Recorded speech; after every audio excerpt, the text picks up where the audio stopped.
1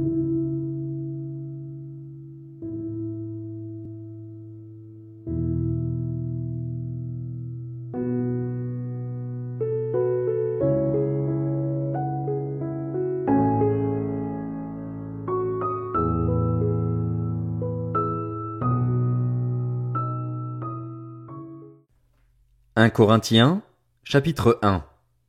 De la part de Paul, appelé à être un apôtre de Jésus-Christ par la volonté de Dieu, et du frère Sosthène à l'église de Dieu qui est à Corinthe, à ceux qui ont été conduits à la sainteté par Jésus-Christ, appelés à être saints, et à tous ceux qui, partout, font appel au nom de notre Seigneur Jésus-Christ, leur Seigneur et le nôtre. Que la grâce et la paix vous soient données de la part de Dieu notre Père et du Seigneur Jésus-Christ. Je dis constamment à mon Dieu toute ma reconnaissance à votre sujet pour la grâce de Dieu qui vous a été accordée en Jésus-Christ. En effet, en lui vous avez été comblés de toutes les richesses, en particulier en ce qui concerne la parole et la connaissance, dans la mesure où le témoignage de Christ a été solidement établi parmi vous. Ainsi, il ne vous manque aucun don, à vous qui attendez le moment où notre Seigneur Jésus-Christ apparaîtra. C'est lui aussi qui vous affermira jusqu'à la fin pour que vous soyez irréprochables le jour de notre Seigneur Jésus-Christ. Dieu est fidèle, lui qui vous a appelé à vivre en communion avec son Fils, Jésus-Christ notre Seigneur. Je vous supplie, frères et sœurs, par le nom de notre Seigneur Jésus-Christ, de tenir tous le même langage, qu'il n'y ait pas de division parmi vous, mais soyez parfaitement unis dans le même état d'esprit et dans la même pensée. En effet, mes frères et sœurs, j'ai appris à votre sujet, par l'entourage de Chloé, qu'il y a des rivalités entre vous. Je veux dire par là que chacun de vous affirme « Moi, je me rattache à Paul, et moi, à Apollos, et moi, à Céphas, et moi, à Christ. Christ a-t-il divisé? Paul a-t-il été crucifié pour vous, ou est-ce au nom de Paul que vous avez été baptisés? Je remercie Dieu de ce que je n'ai baptisé aucun de vous, excepté Crispus et Gaius. Ainsi, personne ne peut dire que j'ai baptisé en mon nom. J'ai encore baptisé la famille de Stéphanas. Pour le reste, que je sache, je n'ai baptisé personne d'autre. De fait, ce n'est pas pour baptiser que Christ m'a envoyé, c'est pour annoncer l'Évangile, et cela sans recourir à la sagesse du langage, afin que la croix de Christ ne soit pas vidée de sa force. En effet, le message de la croix est une folie pour ceux qui périssent, mais pour nous qui sommes sauvés, il est la puissance de Dieu. Du reste, il est écrit, « Je ferai disparaître la sagesse des sages et j'anéantirai l'intelligence des intelligents. » Où est le sage? Où est le spécialiste de la loi? Où est le discoureur de l'ère actuelle? Dieu n'a-t-il pas convaincu de folie la sagesse de ce monde? Puisqu'à travers cette sagesse le monde n'a pas connu Dieu en voyant sa sagesse, il a plu à Dieu de sauver les croyants à travers la folie de la prédication. Les Juifs demandent un signe miraculeux et les Grecs recherchent la sagesse. Or nous prêchons un Messie crucifié, scandale pour les Juifs et folie pour les non-Juifs, mais puissance de Dieu et sagesse de Dieu pour ceux qui sont appelés, qu'ils soient Juifs ou non. En effet, la folie de Dieu est plus sage que les hommes et la faiblesse de Dieu est plus forte que les hommes. Considérez, frères et sœurs, votre propre appel. Il n'y a parmi vous ni beaucoup de sages selon les critères humains, ni beaucoup de puissants, ni beaucoup de nobles. Mais Dieu a choisi les choses folles du monde pour couvrir de honte les sages, et Dieu a choisi les choses faibles du monde pour couvrir de honte les fortes. Dieu a choisi les choses basses et méprisées du monde, celles qui ne sont rien, pour réduire à néant celles qui sont, afin que personne ne puisse faire le fier devant Dieu. C'est grâce à lui que vous êtes en Jésus-Christ, lui qui est devenu, par la volonté de Dieu, notre sagesse, notre justice, la source de notre sainteté et notre libérateur, afin, comme il est écrit, que celui qui veut éprouver de la fierté mette sa fierté dans le Seigneur. 1 Corinthiens, chapitre 2. Pour ma part, frères et sœurs, lorsque je suis venu chez vous, ce n'est pas avec une supériorité de langage ou de sagesse que je suis venu vous annoncer le témoignage de Dieu, car j'avais décidé de ne connaître parmi vous rien d'autre que Jésus-Christ et Jésus-Christ crucifié. J'ai été faible, craintif et tout tremblant chez vous. Ma parole et ma prédication ne reposaient pas sur les discours persuasifs de la sagesse humaine, mais sur une démonstration d'esprit et de puissance, afin que votre foi soit fondée non sur la sagesse des hommes, mais sur la puissance de Dieu. C'est pourtant bien une sagesse que nous enseignons parmi les hommes mûrs, mais une sagesse qui n'est pas de ce temps ni des chefs de ce temps, qui sont voués à la destruction. Non, nous annonçons la sagesse de Dieu mystérieuse et cachée, celle que Dieu, avant tous les temps, avait préparée d'avance pour notre gloire. Cette sagesse, aucun des chefs de ce temps ne l'a connue, car, s'ils l'avaient connue, ils n'auraient pas crucifié le Seigneur de la gloire. Mais, comme il est écrit, ce que l'œil n'a pas vu, ce que l'oreille n'a pas entendu, ce qui n'est pas monté au cœur de l'homme, Dieu l'a préparé pour ceux qui l'aiment. Or, c'est à nous que Dieu l'a révélé, par son esprit, car l'esprit examine tout, même les profondeurs de Dieu. En effet, qui parmi les hommes connaît les pensées de l'homme, si ce n'est l'esprit de l'homme qui est en lui? De même, personne ne peut connaître les pensées de Dieu, si ce n'est l'esprit de Dieu. Or nous n'avons pas reçu l'esprit du monde, mais l'esprit qui vient de Dieu, afin de connaître les bienfaits que Dieu nous a donnés par sa grâce. Et nous en parlons non avec les paroles qu'enseigne la sagesse humaine, mais avec celles qu'enseigne l'Esprit Saint. Ainsi nous employons un langage spirituel pour exprimer ce qui est spirituel. Mais l'homme naturel n'accepte pas ce qui vient de l'Esprit de Dieu, car c'est une folie pour lui. Il est même incapable de le comprendre, parce que c'est spirituellement qu'on en juge. L'homme dirigé par l'Esprit, au contraire, juge de tout et n'est lui-même jugé par personne. En effet, qui a connu la pensée du Seigneur et pourrait l'instruire? Or nous avons la pensée de Christ. 1 Corinthiens, chapitre 3. Pour ma part, frères et sœurs, je n'ai pas pu vous parler comme à des personnes dirigées par l'Esprit, mais comme à des personnes dirigées par leur nature propre, comme à de petits enfants en Christ. Je vous ai donné du lait, non de la nourriture solide, car vous ne pouviez pas la supporter. D'ailleurs, même maintenant vous ne le pouvez pas parce que vous êtes encore animés par votre nature. En effet, puisqu'il y a parmi vous de la jalousie, des disputes et des divisions, n'êtes-vous pas dirigés par votre nature propre et ne vous conduisez-vous pas d'une manière toute humaine? Quand l'un dit « Moi, je me rattache à Paul » et un autre « Moi, à Apollos », n'êtes-vous pas animés par votre nature? Qui est donc Apollos et qui est Paul? Ce sont des serviteurs par le moyen desquels vous avez cru, conformément à ce que le Seigneur a accordé à chacun. J'ai planté, Apollos a arrosé, mais c'est Dieu qui a fait grandir. Ainsi, ce n'est pas celui qui plante ni celui qui arrose qui compte, mais Dieu qui donne la croissance. Celui qui plante et celui qui arrose sont égaux, et chacun recevra sa propre récompense en fonction de son propre travail. En effet, nous sommes ouvriers avec Dieu. Vous êtes le champ de Dieu, la construction de Dieu. Conformément à la grâce que Dieu m'a donnée, j'ai posé le fondement comme un sage architecte, et un autre construit dessus. Cependant, que chacun fasse attention à la manière dont il construit dessus, car personne ne peut poser un autre fondement que celui qui a été posé, à savoir Jésus-Christ. Que l'on construise sur ce fondement avec de l'or, de l'argent, des pierres précieuses, du bois, du foin ou de la paille, l'œuvre de chacun sera dévoilée. Le jour du jugement la fera connaître, car elle se révélera dans le feu et l'épreuve du feu indiquera ce que vaut l'œuvre de chacun. Si l'œuvre que quelqu'un a construite sur le fondement subsiste, il recevra une récompense. Si son œuvre brûle, il perdra sa récompense. Lui-même sera sauvé, mais comme au travers d'un feu. Ne savez-vous pas que vous êtes le temple de Dieu et que l'Esprit de Dieu habite en vous? Si quelqu'un détruit le temple de Dieu, Dieu le détruira, car le temple de Dieu est saint, et c'est ce que vous êtes. Que personne ne se trompe lui-même. Si quelqu'un parmi vous pense être sage selon les critères de l'ère actuelle, qu'il devienne fou afin de devenir sage, car la sagesse de ce monde est une folie devant Dieu. En effet, il est écrit, « Il prend les sages à leur propre ruse. » Et encore, « Le Seigneur connaît les pensées des sages, il sait qu'elles sont sans valeur. » Que personne ne mette donc sa fierté dans des hommes, car tout vous appartient, que ce soit Paul, Apollos, Céphas, le monde, la vie, la mort, le présent ou l'avenir. Tout est à vous, et vous êtes à Christ, et Christ est à Dieu. 1 Corinthiens, chapitre 4. Ainsi donc, qu'on nous considère comme des serviteurs de Christ et des administrateurs des mystères de Dieu. Du reste, ce qu'on demande des administrateurs, c'est qu'ils soient trouvés fidèles. Pour ma part, il m'importe très peu d'être jugé par vous ou par un tribunal humain. Bien plus, je ne me juge pas non plus moi-même.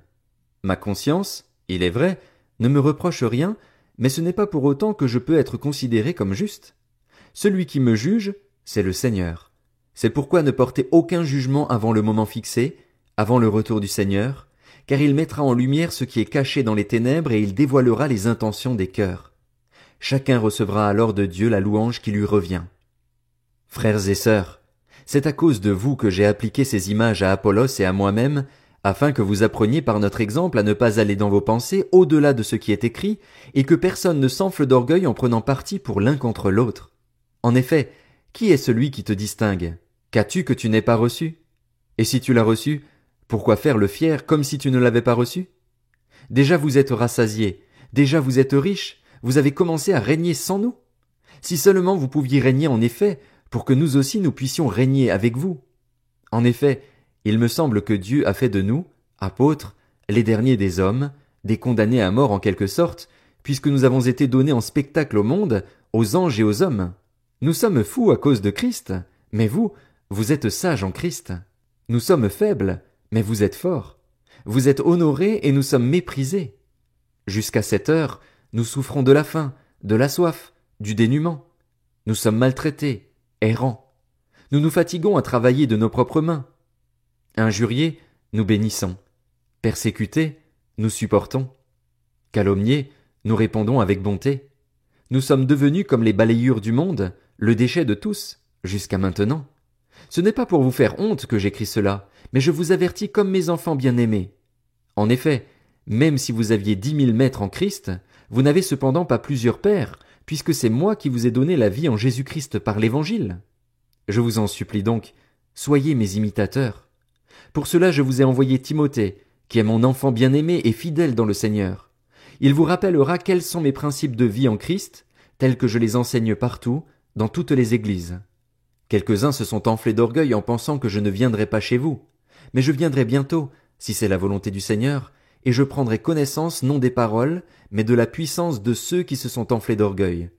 En effet, le royaume de Dieu ne consiste pas en paroles, mais en puissance. Que voulez-vous? Que je vienne chez vous avec un bâton, ou avec amour et dans un esprit de douceur? 1 Corinthiens, chapitre 5. On entend généralement dire qu'il y a de l'immoralité sexuelle parmi vous, et une immoralité telle qu'on ne la mentionne même pas chez les non-croyants. C'est au point que l'un de vous a pris la femme de son père. Et vous êtes enflés d'orgueil. Vous auriez dû plutôt prendre le deuil, de sorte que l'auteur de cet acte soit exclu du milieu de vous.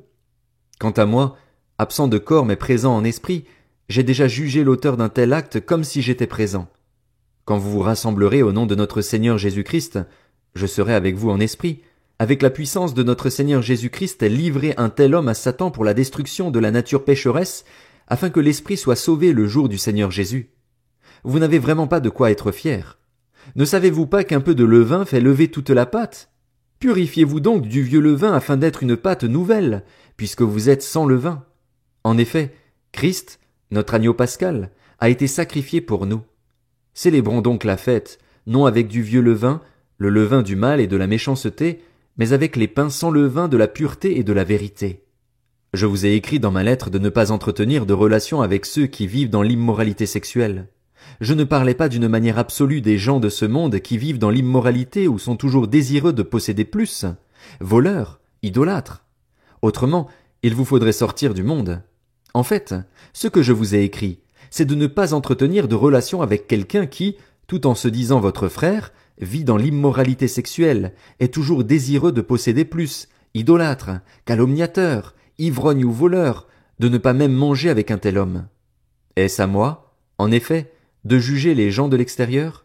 N'est-ce pas ceux de l'intérieur que vous devez juger? Les gens de l'extérieur, Dieu les jugera. Chassez le méchant du milieu de vous. 1 Corinthiens, chapitre 6. Lorsque l'un d'entre vous a un litige avec un autre, comment ose-t-il demander justice devant les injustes et non devant les saints? Ne savez-vous pas que les saints jugeront le monde? Et si c'est par vous que le monde doit être jugé, êtes-vous incapable de rendre des jugements de faible importance?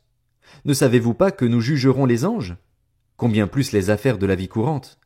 Or, si vous avez des litiges concernant les affaires de la vie courante, vous prenez pour juge des gens dont l'Église ne fait aucun cas. Je le dis à votre honte. Ainsi, il n'y a parmi vous pas un seul homme sage qui puisse juger entre ses frères et sœurs. Au contraire, un frère est en procès contre un frère, et cela devant des incroyants. C'est déjà pour vous un échec complet que d'avoir des procès les uns avec les autres. Pourquoi ne supportez-vous pas plutôt une injustice? Pourquoi ne vous laissez-vous pas plutôt dépouiller? Mais c'est vous au contraire qui commettez l'injustice et qui dépouillez les autres, et c'est envers des frères et sœurs que vous agissez ainsi. Ne savez-vous pas que les injustes n'hériteront pas du royaume de Dieu? Ne vous y trompez pas. Ni ceux qui vivent dans l'immoralité sexuelle, ni les idolâtres, ni les adultères, ni les travestis, ni les homosexuels, ni les voleurs, ni les hommes toujours désireux de posséder plus, ni les ivrognes, ni les calomniateurs, ni les exploiteurs n'hériteront du royaume de Dieu. Et c'est là ce que vous étiez, certains d'entre vous. Mais vous avez été lavés, mais vous avez été déclarés saints, mais vous avez été déclarés justes au nom du Seigneur Jésus-Christ et par l'Esprit de notre Dieu. Tout m'est permis, mais tout n'est pas utile. Tout m'est permis, mais je ne me laisserai pas dominer par quoi que ce soit. Les aliments sont pour le ventre et le ventre pour les aliments, et Dieu détruira l'un comme les autres.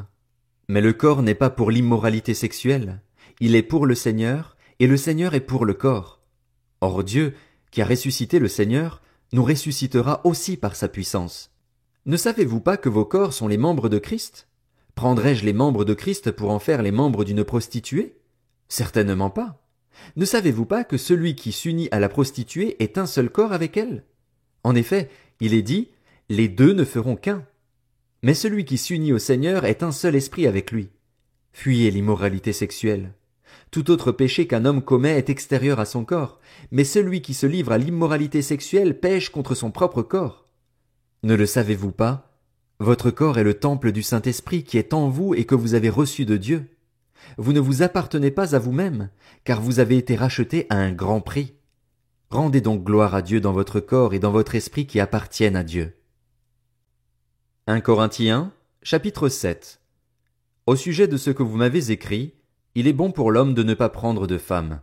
Toutefois, pour éviter toute immoralité sexuelle, que chaque homme ait sa femme et que chaque femme ait son mari. Que le mari rende à sa femme l'affection qu'il lui doit et que la femme agisse de même envers son mari.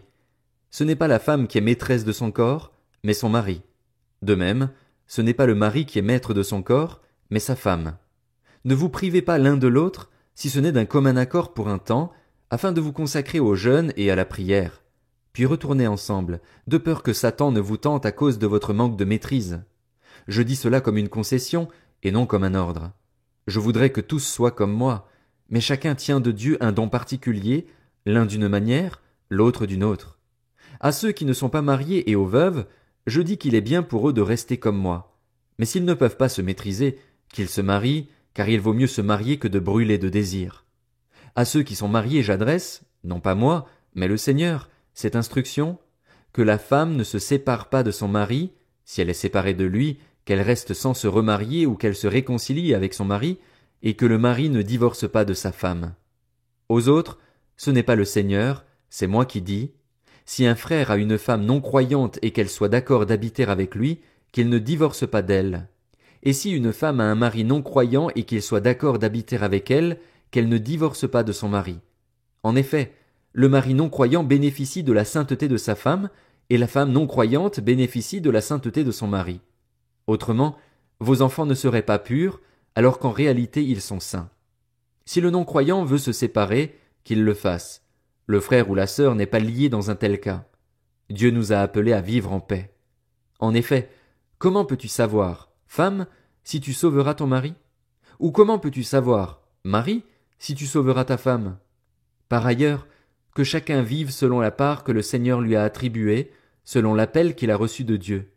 C'est ce que je prescris dans toutes les églises. Quelqu'un était-il circoncis quand il a été appelé? Qu'il ne cherche pas à le cacher. Quelqu'un était-il incirconcis quand il a été appelé? Qu'il ne se fasse pas circoncire. La circoncision n'est rien et l'incirconcision n'est rien non plus, mais ce qui compte, c'est le respect des commandements de Dieu. Que chacun reste dans la condition qui était la sienne lorsqu'il a été appelé. Étais-tu esclave quand tu as été appelé? Ne t'en inquiète pas, mais, si tu peux devenir libre, profites-en plutôt. En effet, l'esclave qui a été appelé par le Seigneur est un affranchi du Seigneur. De même, l'homme libre qui a été appelé est un esclave de Christ. Vous avez été rachetés à un grand prix. Ne devenez pas esclaves des hommes. Frères et sœurs, que chacun reste devant Dieu dans la condition qui était la sienne lorsqu'il a été appelé. Au sujet des personnes non mariées, je n'ai pas d'ordre du Seigneur, mais je donne un avis, en homme qui a reçu du Seigneur la grâce d'être digne de confiance. Voici donc ce que j'estime bon, à cause des temps actuels de détresse, il est bon pour chacun de rester comme il est. Es-tu lié à une femme? ne cherche pas à rompre ce lien. N'es-tu pas lié à une femme? Ne cherche pas de femme. Si toutefois tu te maries, tu ne pèches pas, et si la jeune fille se marie, elle ne pèche pas. Cependant, les personnes mariées connaîtront des souffrances dans leur vie, et je voudrais vous les épargner. Ce que je veux dire, frères et sœurs, c'est que le temps est court. Désormais, que ceux qui ont une femme soient comme s'ils n'en avaient pas, ceux qui pleurent comme s'ils ne pleuraient pas, ceux qui se réjouissent comme s'ils ne se réjouissaient pas, ceux qui achètent comme s'ils ne possédaient pas, et ceux qui jouissent de ce monde comme s'ils n'en jouissaient pas, car le monde dans sa forme actuelle passe. Or, je voudrais que vous soyez sans inquiétude. Celui qui n'est pas marié se préoccupe des affaires du Seigneur, des moyens de plaire au Seigneur, alors que celui qui est marié se préoccupe des affaires de ce monde, des moyens de plaire à sa femme. Il y a aussi une différence entre la femme non mariée et la jeune fille. Celle qui n'est pas mariée se préoccupe des affaires du Seigneur, afin d'être sainte de corps et d'esprit, alors que celle qui est mariée se préoccupe des affaires de ce monde, des moyens de plaire à son mari. Je dis cela dans votre intérêt. Ce n'est pas pour vous imposer des contraintes, mais pour vous montrer ce qui est convenable et à même de vous attacher au Seigneur sans tiraillement. Si quelqu'un estime agir de façon inconvenante envers sa fiancée en la laissant dépasser la fleur de l'âge, et si tel doit être le cas, qu'il fasse comme il le veut. Il ne pèche pas, qu'il se marie. Quant à celui qui tient ferme dans son cœur, sans contrainte et avec l'exercice de sa propre volonté, et qui a décidé en lui-même de garder le célibat, il fait bien. Ainsi, celui qui se marie avec sa fiancée fait bien, et celui qui ne se marie pas fait mieux. Une femme est liée par la loi à son mari aussi longtemps qu'il est vivant. Mais si le mari meurt, elle est libre de se remarier avec qui elle veut, à condition que ce soit dans le Seigneur. Cependant, à mon avis, elle est plus heureuse si elle reste comme elle est. Et moi aussi, je crois avoir l'Esprit de Dieu. 1 Corinthiens, chapitre 8. En ce qui concerne les viandes sacrifiées aux idoles, nous savons que nous avons tous la connaissance. La connaissance rend orgueilleux, mais l'amour édifie. Si quelqu'un croit savoir quelque chose, il ne connaît encore rien comme il faudrait connaître. Mais si quelqu'un aime Dieu, il est connu de lui. Donc, pour ce qui est de manger des viandes sacrifiées aux idoles, nous savons qu'une idole n'est rien dans le monde et qu'il n'y a qu'un seul Dieu. En effet, il est vrai qu'il y a des êtres appelés dieux, soit dans le ciel, soit sur la terre, et de fait il y a beaucoup de dieux et de seigneurs. Néanmoins, pour nous il n'y a qu'un seul Dieu, le Père, de qui viennent toutes choses et pour qui nous vivons, et un seul Seigneur, Jésus-Christ, par qui tout existe et par qui nous vivons. Mais tous n'ont pas cette connaissance. Quelques-uns, marqués par la manière dont ils perçoivent encore les idoles, mangent de ces viandes comme leur étant sacrifiées, et leur conscience, qui est faible, en est souillée. Or ce n'est pas un aliment qui nous rapproche de Dieu. Si nous en mangeons, nous n'avons rien de plus. Si nous n'en mangeons pas, nous n'avons rien de moins. Veillez, toutefois, à ce que votre liberté ne devienne pas un obstacle pour les faibles. En effet, si quelqu'un te voit, toi qui as de la connaissance, assis à table dans un temple d'idoles, lui qui est faible, ne sera-t-il pas encouragé dans sa conscience à manger des viandes sacrifiées aux idoles? Ainsi, à cause de ta connaissance, le faible ira à sa perte, ce frère pour lequel Christ est mort. En péchant ainsi contre les frères et sœurs et en blessant leur conscience, qui est faible, c'est contre Christ que vous péchez. C'est pourquoi, si un aliment représente un piège pour mon frère, je ne mangerai jamais de viande afin de ne pas faire trébucher mon frère. 1 Corinthiens, chapitre 9. Ne suis-je pas libre? Ne suis-je pas apôtre? N'ai-je pas vu Jésus-Christ notre Seigneur? N'êtes-vous pas mon œuvre dans le Seigneur? Si pour d'autres je ne suis pas apôtre, je le suis au moins pour vous, car vous êtes l'empreinte qui authentifie mon service en tant qu'apôtre dans le Seigneur. C'est là ma défense contre ceux qui m'accusent. N'avons-nous pas le droit de manger et de boire? N'avons-nous pas le droit d'emmener avec nous une sœur qui soit notre femme, comme le font les autres apôtres, les frères du Seigneur et Céphas? Ou bien sommes-nous les seuls, Barnabas et moi, à ne pas avoir le droit de ne pas travailler? Qui donc sert dans une armée à ses propres frais? Qui plante une vigne et n'en mange pas le fruit? Qui prend soin d'un troupeau et ne se nourrit pas du lait du troupeau? Est-ce purement d'un point de vue humain que je dis cela? La loi ne le dit-elle pas aussi? En effet, il est écrit dans la loi de Moïse, « Tu ne mettras pas de muselière au bœuf quand il foule le grain. » Dieu s'inquiète-t-il des bœufs ou bien est-ce principalement à cause de nous qu'il parle? Oui, c'est à cause de nous que cela a été écrit, car celui qui laboure doit labourer avec espérance, et celui qui bat le blé doit le faire avec l'espoir de recevoir sa part. Si nous avons semé pour vous les biens spirituels, est-ce trop si nous récoltons une part de vos biens matériels? Si d'autres exercent ce droit sur vous, n'est-ce pas plutôt à nous d'en jouir? Mais nous n'avons pas recouru à ce droit. Au contraire, nous supportons tout afin de ne pas créer d'obstacle à l'évangile de Christ. Ne savez-vous pas que ceux qui assurent le service du culte sont nourris par le temple, que ceux qui servent à l'autel reçoivent une part de ce qui est offert sur l'autel? De même aussi, le Seigneur a prescrit à ceux qui annoncent l'évangile de vivre de l'évangile. Quant à moi, je n'ai eu recours à aucun de ces droits, et je n'écris pas cela pour qu'il me soit accordé, car j'aimerais mieux mourir plutôt que de me laisser enlever ce sujet de fierté. Si j'annonce l'évangile, il n'y a pour moi aucun sujet de fierté, car c'est une nécessité qui m'est imposée, et malheur à moi si je n'annonce pas l'évangile. Si je le fais de bon cœur, j'en ai la récompense, mais si je le fais malgré moi, c'est une charge qui m'est confiée. Quelle est donc ma récompense? C'est d'offrir gratuitement l'évangile de Christ que j'annonce, sans faire usage de mon droit de prédicateur de l'évangile. En effet, bien que libre vis-à-vis de tous, je me suis fait l'esclave de tous afin de gagner le plus grand nombre. Avec les Juifs, j'ai été comme un Juif afin de gagner les Juifs. Avec ceux qui sont sous la loi de Moïse, comme si j'étais sous la loi, bien que n'étant pas moi-même sous la loi, afin de gagner ceux qui sont sous la loi. Avec ceux qui sont sans la loi, comme si j'étais sans la loi, bien que je ne sois pas sans la loi de Dieu, puisque je me conforme à la loi de Christ, afin de gagner ceux qui sont sans la loi. J'ai été comme faible avec les faibles afin de gagner les faibles. Je me suis fait tout à tous afin d'en sauver de toute manière quelques-uns, et je fais cela à cause de l'évangile afin d'avoir part à ces bénédictions. Ne savez-vous pas que les concurrents dans le stade courent tous, mais qu'un seul remporte le prix? Courez de manière à le remporter. Tous les athlètes s'imposent toutes sortes de privations, et ils le font pour obtenir une couronne qui va se détruire. Mais nous, c'est pour une couronne indestructible. Moi donc, je cours, mais pas comme à l'aventure. Je boxe, mais non pour battre l'air.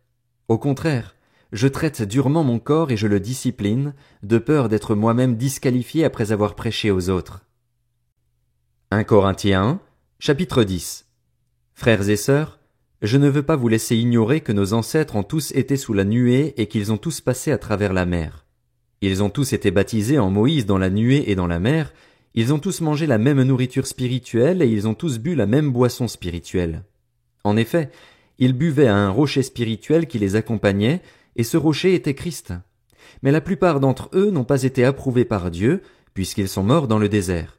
Or ces faits sont arrivés pour nous servir d'exemple, afin que nous n'ayons pas de mauvais désirs comme eux en ont eu. Ne devenez pas idolâtres comme certains d'entre eux. En effet, il est écrit, le peuple s'assit pour manger et pour boire, puis ils se levèrent pour s'amuser. Ne nous livrons pas non plus à l'immoralité sexuelle comme certains d'entre eux l'ont fait, de sorte que 23 000 sont tombés en un seul jour. Ne provoquons pas Christ comme certains d'entre eux l'ont fait, si bien qu'ils sont morts, victimes des serpents. Ne murmurez pas comme certains d'entre eux l'ont fait, de sorte qu'ils sont morts sous les coups du destructeur. Tous ces faits leur sont arrivés pour servir d'exemple, et ils ont été écrits pour notre instruction, à nous qui sommes parvenus à la fin des temps. Ainsi donc, que celui qui croit être debout fasse attention à ne pas tomber. Aucune tentation ne vous est survenue qui n'ait été humaine. Dieu est fidèle, et il ne permettra pas que vous soyez tentés au-delà de vos forces. Mais avec la tentation, il préparera aussi le moyen d'en sortir, afin que vous puissiez la supporter. C'est pourquoi, mes bien-aimés, fuyez l'idolâtrie. Je vous parle comme à des personnes intelligentes. Jugez vous-même de ce que je dis. La coupe de bénédiction que nous bénissons n'est-elle pas la communion au sang de Christ? Le pain que nous rompons n'est-il pas la communion au corps de Christ? Puisqu'il y a un seul pain, nous qui sommes nombreux, nous formons un seul corps, car nous participons tous à un même pain. Voyez les Israélites, ceux qui mangent les animaux offerts en sacrifice ne sont-ils pas en communion avec l'autel? Que veux-je donc dire? Que la viande sacrifiée aux idoles aurait de l'importance, ou qu'une idole serait quelque chose? Pas du tout. Mais ce que les non-juifs sacrifient, ils le sacrifient à des démons, et non à Dieu. Or, je ne veux pas que vous soyez en communion avec les démons. Vous ne pouvez pas boire à la coupe du Seigneur et à la coupe des démons. Vous ne pouvez pas participer à la table du Seigneur et à la table des démons. Ou bien voulons-nous provoquer la jalousie du Seigneur? Sommes-nous plus forts que lui? Tout m'est permis, mais tout n'est pas utile. Tout m'est permis, mais tout n'édifie pas. Que personne ne cherche son propre intérêt, mais plutôt celui de l'autre. Mangez de tout ce qui se vend au marché sans vous poser de questions par motif de conscience, car la terre avec tout ce qu'elle contient appartient au Seigneur. Si un non-croyant vous invite et que vous acceptiez d'y aller, mangez de tout ce qu'on vous présentera sans vous poser de questions par motif de conscience. Mais si quelqu'un vous dit « C'est de la viande offerte aux idoles. N'en mangez pas à cause de celui qui vous a informé et par motif de conscience. Je parle ici non de votre conscience, mais de celle de l'autre personne. Pourquoi, en effet, ma liberté serait-elle jugée par une conscience étrangère? Si moi, je mange avec reconnaissance, pourquoi devrais-je être blâmé à propos d'un aliment pour lequel je remercie Dieu? Ainsi donc, que vous mangiez, que vous buviez ou quoi que vous fassiez, faites tout pour la gloire de Dieu. Ne soyez une cause de faux pas ni pour les non-juifs, ni pour les juifs, ni pour l'Église de Dieu. Faites comme moi, je m'efforce en tout de plaire à tous, recherchant non mon avantage mais celui du plus grand nombre afin qu'ils soient sauvés. 1 Corinthiens, chapitre 11. Soyez mes imitateurs, comme je le suis moi-même de Christ. Je vous félicite de ce que vous vous souvenez de moi à tout point de vue et de ce que vous retenez mes instructions telles que je vous les ai transmises. Je veux cependant que vous sachiez ceci, Christ est le chef de tout homme, l'homme est le chef de la femme, et Dieu est le chef de Christ. Tout homme qui prie ou qui prophétise la tête couverte déshonore son chef. Toute femme, en revanche, qui prie ou qui prophétise la tête non couverte déshonore son chef à elle. En effet, c'est exactement comme si elle était rasée. Si une femme n'a pas la tête couverte, qu'elle se tonde aussi les cheveux. Et s'il est honteux pour une femme d'avoir les cheveux tondus ou d'être rasée, qu'elle se couvre donc la tête. L'homme n'est pas tenu de se couvrir la tête, puisqu'il est l'image de la gloire de Dieu. La femme, elle, est la gloire de l'homme. En effet, ce n'est pas l'homme qui a été tiré de la femme, mais la femme de l'homme. Et ce n'est pas l'homme qui a été créé à cause de la femme, mais la femme à cause de l'homme. Voilà pourquoi, à cause des anges, la femme doit porter sur la tête une marque d'autorité. Toutefois, dans le Seigneur, la femme n'existe pas sans l'homme, ni l'homme sans la femme, car, de même que la femme a été tirée de l'homme, de même l'homme naît de la femme, et tout vient de Dieu. Jugez-en vous-même.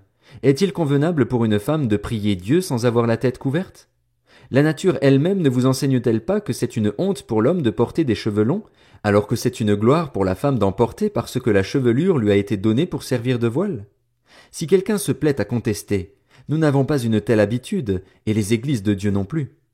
En faisant la remarque suivante, je ne veux pas vous féliciter, car vous vous rassemblez non pour devenir meilleur, mais pour devenir pire. Tout d'abord, j'apprends que, lorsque vous vous réunissez en assemblée, il y a parmi vous des divisions, et je le crois en partie. Il faut bien en effet qu'il y ait aussi des divisions parmi vous, afin que l'on puisse reconnaître ceux qui sont approuvés de Dieu au milieu de vous. Ainsi donc, lorsque vous vous réunissez, ce n'est pas pour prendre part au repas du Seigneur, car, dès que vous vous mettez à table, chacun s'empresse de prendre son propre repas, de sorte que l'un a faim, tandis que l'autre est ivre. N'avez-vous pas des maisons pour manger et boire? Ou bien méprisez-vous l'Église de Dieu et voulez-vous faire honte à ceux qui n'ont rien? Que vous dire? Faut-il vous féliciter? Sur ce point, je ne vous félicite pas. En effet, j'ai reçu du Seigneur ce que je vous ai transmis. Le Seigneur Jésus, la nuit où il a été arrêté, a pris du pain. Après avoir remercié Dieu, il l'a rompu et a dit, « Prenez, mangez. Ceci est mon corps qui est rompu pour vous. Faites ceci en souvenir de moi. » De même, après le repas, il a pris la coupe et a dit, « Cette coupe est la nouvelle alliance en mon sang. Faites ceci en souvenir de moi toutes les fois que vous en boirez. » En effet, toutes les fois que vous mangez ce pain et que vous buvez cette coupe, vous annoncez la mort du Seigneur jusqu'à ce qu'il vienne. C'est pourquoi, celui qui mange ce pain ou boit la coupe du Seigneur indignement sera coupable envers le corps et le sang du Seigneur. Que chacun donc s'examine lui-même, et qu'ainsi il mange du pain et boive de la coupe, car celui qui mange et boit indignement, sans discerner le corps du Seigneur, mange et boit un jugement contre lui-même. C'est pour cela qu'il y a parmi vous beaucoup d'infirmes et de malades, et que plusieurs sont morts. Si nous nous examinions nous-mêmes, nous ne serions pas jugés. Mais quand nous sommes jugés, c'est le Seigneur qui nous corrige afin que nous ne soyons pas condamnés avec le monde. Ainsi, mes frères et sœurs, lorsque vous vous réunissez pour le repas, attendez-vous les uns les autres. Si quelqu'un a faim, qu'il mange chez lui, afin que vous ne vous réunissiez pas pour attirer un jugement sur vous. Quant aux autres questions, je les réglerai quand je viendrai chez vous. 1 Corinthiens, chapitre 12. En ce qui concerne les réalités spirituelles, je ne veux pas, frères et sœurs, que vous soyez dans l'ignorance. Vous savez comment, lorsque vous étiez étrangers au peuple de Dieu, vous vous laissiez irrésistiblement entraîner vers les idoles muettes. C'est pourquoi je vous le déclare, personne, s'il parle par l'Esprit de Dieu, ne dit « Jésus est maudit », et personne ne peut dire « Jésus est le Seigneur » si ce n'est par le Saint-Esprit. Il y a diversité de dons, mais le même Esprit. Diversité de services, mais le même Seigneur. Diversité d'actes, mais le même Dieu qui accomplit tout en tous. Or, à chacun la manifestation de l'Esprit est donnée pour le bien de tous. En effet, à l'un est donné par l'Esprit une parole de sagesse, à un autre une parole de connaissance, selon le même Esprit, à un autre la foi, par le même Esprit, à un autre des dons de guérison, par le même Esprit, à un autre la possibilité de faire des miracles, à un autre la prophétie, à un autre le discernement des esprits, à un autre diverses langues, à un autre l'interprétation des langues. Mais toutes ces choses, c'est un seul et même Esprit qui les accomplit, en les distribuant à chacun en particulier comme il le veut. Le corps forme un tout, mais a pourtant plusieurs organes, et tous les organes du corps, malgré leur grand nombre, ne forment qu'un seul corps. Il en va de même pour Christ. En effet, que nous soyons juifs ou grecs, esclaves ou libres, nous avons tous été baptisés dans un seul esprit pour former un seul corps et nous avons tous bu à un seul esprit. Ainsi, le corps n'est pas formé d'un seul organe, mais de plusieurs. Si le pied disait « Puisque je ne suis pas une main, je n'appartiens pas au corps », ne ferait-il pas partie du corps pour autant? Et si l'oreille disait « Puisque je ne suis pas un œil, je n'appartiens pas au corps », ne ferait-elle pas partie du corps pour autant? Si tout le corps était un œil, où serait l'ouïe? S'il était tout entier l'ouïe, où serait l'odorat? En fait, Dieu a placé chacun des organes dans le corps comme il l'a voulu. S'ils étaient tous un seul organe, où serait le corps? Il y a donc plusieurs organes, mais un seul corps. L'œil ne peut pas dire à la main « Je n'ai pas besoin de toi », ni la tête dire aux pieds « Je n'ai pas besoin de vous ». Bien plus, les parties du corps qui paraissent être les plus faibles sont nécessaires, et celles que nous estimons être les moins honorables du corps, nous les entourons d'un plus grand honneur. Ainsi nos organes les moins décents sont traités avec plus d'égard, tandis que ceux qui sont décents n'en ont pas besoin. Dieu a disposé le corps de manière à donner plus d'honneur à ceux qui en manquaient, afin qu'il n'y ait pas de division dans le corps, mais que tous les membres prennent également soin les uns des autres. Si un membre souffre, tous les membres souffrent avec lui. Si un membre est honoré, tous les membres se réjouissent avec lui. Vous êtes le corps de Christ et vous êtes ses membres, chacun pour sa part. Dieu a établi dans l'Église premièrement des apôtres, deuxièmement des prophètes, troisièmement des enseignants, ensuite viennent les miracles, puis les dons de guérison, les aptitudes à secourir, à diriger, à parler diverses langues. Tous sont-ils apôtres? Tous sont-ils prophètes? Tous sont-ils enseignants? Tous font-ils des miracles? Tous ont-ils des dons de guérison? Tous parlent-ils en langue? Tous interprètent-ils? Aspirez aux dons les meilleurs. Je vais encore vous montrer la voie par excellence. 1 Corinthiens, chapitre 13. Si je parle les langues des hommes, et même celles des anges, mais que je n'ai pas l'amour, je suis un cuivre qui résonne ou une cymbale qui retentit. Si j'ai le don de prophétie, la compréhension de tous les mystères et toute la connaissance, si j'ai même toute la foi jusqu'à transporter des montagnes, mais que je n'ai pas l'amour, je ne suis rien. Et si je distribue tous mes biens aux pauvres, si même je livre mon corps aux flammes, mais que je n'ai pas l'amour, cela ne me sert à rien. L'amour est patient, il est plein de bonté. L'amour n'est pas envieux. L'amour ne se vante pas, il ne s'enfle pas d'orgueil, il ne fait rien de malhonnête, il ne cherche pas son intérêt, il ne s'irrite pas, il ne soupçonne pas le mal, il ne se réjouit pas de l'injustice, mais il se réjouit de la vérité. Il pardonne tout, il croit tout, il espère tout, il supporte tout. L'amour ne meurt jamais. Les prophéties disparaîtront, les langues cesseront, la connaissance disparaîtra. En effet, nous connaissons partiellement et nous prophétisons partiellement, mais quand ce qui est parfait sera venu, ce qui est partiel disparaîtra. Lorsque j'étais enfant, je parlais comme un enfant, je pensais comme un enfant, je raisonnais comme un enfant. Lorsque je suis devenu un homme, j'ai mis fin à ce qui était de l'enfant. Aujourd'hui nous voyons au moyen d'un miroir, de manière peu claire, mais alors nous verrons face à face. Aujourd'hui je connais partiellement, mais alors je connaîtrai complètement, tout comme j'ai été connu. Maintenant donc ces trois choses restent, la foi, l'espérance, l'amour. Mais la plus grande des trois, c'est l'amour. 1 Corinthiens, chapitre 14. Recherchez l'amour. Aspirez aussi aux dons spirituels, mais surtout à la prophétie. En effet, celui qui parle en langue ne parle pas aux hommes mais à Dieu, car personne ne le comprend, et c'est en esprit qu'il dit des paroles mystérieuses. Celui qui prophétise, au contraire, parle aux hommes, les édifie, les encourage, les réconforte. Celui qui parle en langue s'édifie lui-même, alors que celui qui prophétise édifie l'Église.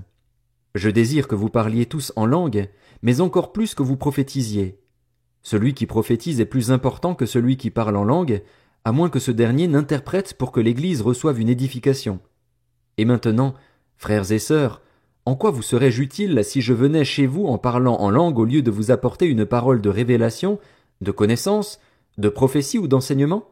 Si les objets inanimés qui rendent un son, comme une flûte ou une harpe, ne rendent pas des sons distincts, comment reconnaîtra-t-on la mélodie jouée sur eux? Et si la trompette rend un son confus, qui se préparera au combat? Il en va de même pour vous. Si votre langue ne donne pas une parole intelligible, comment saura-t-on ce que vous dites? En effet, vous parlerez en l'air. Si nombreuses que puissent être les diverses langues dans le monde, aucune d'entre elles n'est dépourvue de signification. Si donc je ne connais pas le sens d'une langue, je serai un étranger pour celui qui parle, et celui qui parle sera un étranger pour moi. Vous de même, puisque vous aspirez aux dons spirituels, cherchez à posséder avec abondance ceux qui édifient l'Église. C'est pourquoi que celui qui parle en langue prie afin de pouvoir interpréter. En effet, si je prie en langue, mon esprit est en prière, mais mon intelligence est stérile. Que faire donc? Je prierai avec mon esprit, mais je prierai aussi avec mon intelligence. Je chanterai avec mon esprit, mais je chanterai aussi avec mon intelligence. En effet, si tu prononces une bénédiction avec ton esprit seulement, comment celui qui fait partie des simples auditeurs pourra-t-il répondre Amen à ta prière de reconnaissance, puisqu'il ne sait pas ce que tu dis? Certes, tu prononces une belle prière de reconnaissance, mais l'autre n'est pas édifié. Je remercie mon Dieu de ce que je parle en langue plus que vous tous. Mais, dans l'Église, j'aime mieux dire 5 paroles avec mon intelligence afin d'instruire aussi les autres, plutôt que 10 000 paroles en langue. Frères et sœurs, ne raisonnez pas comme des enfants. Au contraire, pour le mal, soyez des bébés, mais par rapport au raisonnement, soyez des adultes. Il est écrit dans la loi, c'est par des hommes d'une autre langue et par des lèvres étrangères que je parlerai à ce peuple, et même ainsi, ils ne m'écouteront pas, dit le Seigneur. Par conséquent, les langues sont un signe non pour les croyants, mais pour les non-croyants. La prophétie, quant à elle, est un signe non pour les non-croyants, mais pour les croyants. Si donc, alors que l'Église entière est rassemblée, tous parlent en langue et qu'il entre de simples auditeurs ou des non-croyants, ne diront-ils pas que vous êtes fous? En revanche, si tous prophétisent et qu'un non-croyant ou un simple auditeur entre, il est convaincu de péché par tous, il est jugé par tous. Ainsi les secrets de son cœur sont dévoilés, et il tombera alors le visage contre terre pour adorer Dieu en déclarant que Dieu est réellement au milieu de vous. Que faire donc, frères et sœurs? Lorsque vous vous réunissez, chacun de vous peut apporter un cantique, un enseignement, une révélation, une langue ou une interprétation. Que tout se fasse pour l'édification. Y en a-t-il qui parlent en langue? Que 2 ou 3 au plus parlent, chacun à son tour, et que quelqu'un interprète. S'il n'y a pas d'interprète, qu'on se taise dans l'Église et qu'on parle à soi-même et à Dieu. Quant aux prophètes, que 2 ou 3 parlent, et que les autres évaluent leur message. Et si un autre membre de l'assistance a une révélation, que le premier se taise. En effet, vous pouvez tous prophétiser l'un après l'autre, afin que tous soient instruits et que tous soient encouragés. L'esprit des prophètes est soumis aux prophètes, car Dieu n'est pas un Dieu de désordre, mais de paix. Comme dans toutes les églises des saints, que vos femmes se taisent dans les assemblées, car il ne leur est pas permis d'y parler, mais elles doivent se soumettre, comme le dit aussi la loi. Si elles veulent s'instruire sur quelque chose, qu'elles interrogent leur mari à la maison, car il est inconvenant pour une femme de parler dans l'église. Serait-ce de chez vous que la parole de Dieu est sortie? Ou est-ce à vous seul qu'elle est parvenue? Si quelqu'un croit être prophète ou dirigé par l'Esprit, qu'il reconnaisse dans ce que je vous écris un commandement du Seigneur. Et si quelqu'un l'ignore, qu'il l'ignore. Ainsi donc, frères et sœurs, aspirez au don de prophétie et n'empêchez pas de parler en langue, mais que tout se fasse convenablement et avec ordre. 1 Corinthiens 1, chapitre 15. Je vous rappelle, frères et sœurs, l'évangile que je vous ai annoncé, que vous avez reçu et dans lequel vous tenez ferme. C'est aussi par lui que vous êtes sauvés si vous le retenez dans les termes où je vous l'ai annoncé. Autrement, votre foi aurait été inutile. Je vous ai transmis avant tout le message que j'avais moi aussi reçu, Christ est mort pour nos péchés, conformément aux Écritures. Il a été enseveli et il est ressuscité le 3e jour, conformément aux Écritures. Ensuite il est apparu à Céphas, puis aux 12.